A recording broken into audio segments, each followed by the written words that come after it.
आज ही Doubtnut app download करें। Doubtnut पर अपने सभी गणित, रसायन विज्ञान, भौतिक विज्ञान और जीव विज्ञान के डाउट्स का करो सफाया। बस प्रश्न की फोटो खींचो, एक ही प्रश्न को क्रॉप करो और तुरंत वीडियो सोल्यूशन पाओ। अभी डाउनलोड करें।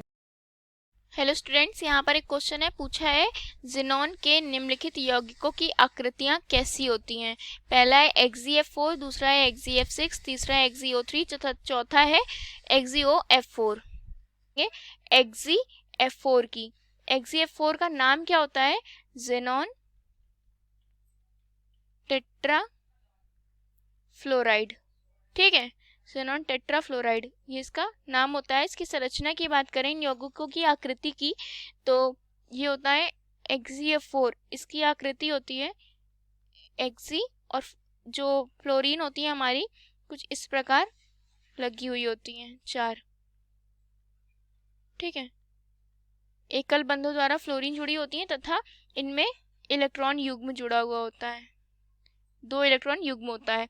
ठीक है, तो ये किसकी संरचना हो गई? ज़ेनॉन टेट्राफ्लोराइड की। और ये संरचना कैसी होती है? ज़ेनॉन टेट्राफ्लोराइड की संरचना होती है, इसकी वर्गीय समतलीय होती है। कैसी? वर्गीय समतलीय। ठीक, जैसा कि आपको दिख रहा है ये सारे एक तल में होते हैं। ये ज़ेनॉन टेट्राफ्लोराइड की हो गई।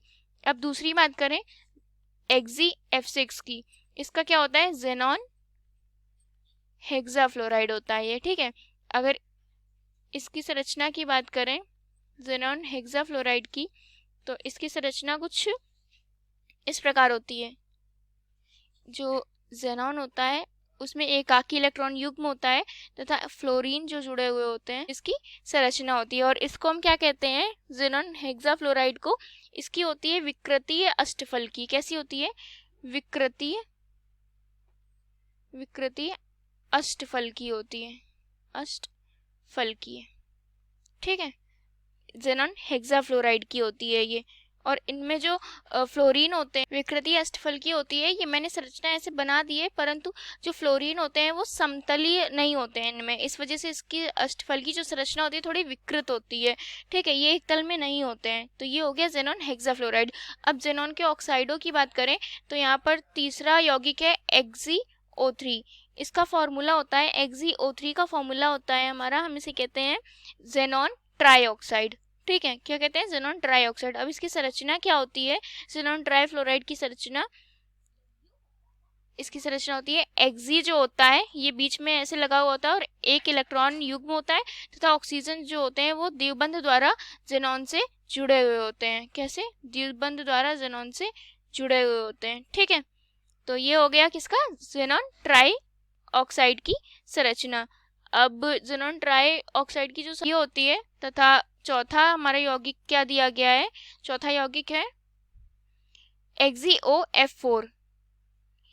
XeOF4, तो XeOF4, XeOF4 का नाम होता है ज़ेनॉन ऑक्सी टेट्राफ्लोराइड। ठीक है, ज़ेनॉन ऑक्सी टेट्राफ्लोराइड। अब इसकी संरचना की अगर बात करें तो ये वर्गीय द्विपिरामिडी होती है। ठीक है, वर्गीय द्विपिरामिडी होती है। तो इसकी संरचना कैसी होती है? Xe जुड़ा हुआ होता है, ये Xe है और इससे हमारे 3 फ्लोरीन अणु जुड़े हुए होते हैं कुछ इस प्रकार। ऐसे 4 फ्लोरीन जुड़े हैं और ऑक्सीजन जो जुड़ा होता है वो 2 बंधों द्वारा जुड़ा होता है। इससे हमारे Xe की ज़ेनॉन की संयोजकता कोष भी पूरे हो चुके होते हैं और इन सब के भी। तो ये इसकी संरचना होती है और इसका यौगिक का नाम क्या होता है? ज़ेनॉन ऑक्सी टेट्राफ्लोराइड होता है। और इसकी संरचना क्या होती है? वर्गीय द्विपिरामिडी होती है, वर्गीय पिरामिडी। इसकी संरचना वर्गीय द्विपिरामिडी होती है और इसकी संरचना जो होती है पिरामिडी होती है, पिरामिडी होती है। ठीक है, तो हमारे जो ज़ेनॉन के ये यौगिक पूछे गए हैं, ज़ेनॉन के सारे यौगिकों की संरचनाएं बता दी है मैंने। XeF4 की संरचना ज़ेनॉन टेट्राफ्लोराइड, इसकी वर्गीय समतलीय होती है। ज़ेनॉन हेक्साफ्लोराइड की होती है विकृतीय अष्टफल की, तथा ज़ेनॉन ट्राईऑक्साइड की होती है पिरामिडी, तथा ज़ेनॉन ऑक्सोफ्लोराइड टेट्राफ्लोराइड की क्या होती है? वर्गीय पिरामिडी। तो आशा करती हूँ ये आंसर आपको अच्छे से समझ में आ गया होगा। Thank you. कक्षा 6 से 12वीं से लेकर नीट, IIT, JEE वो एडवांस के लेवल तक 1 करोड़ से ज्यादा छात्रों का भरोसा। आज ही डाउनलोड करें डाउटनेट ऐप या व्हाट्सएप करें अपने सारे डाउट्स 8400 400 400 पर।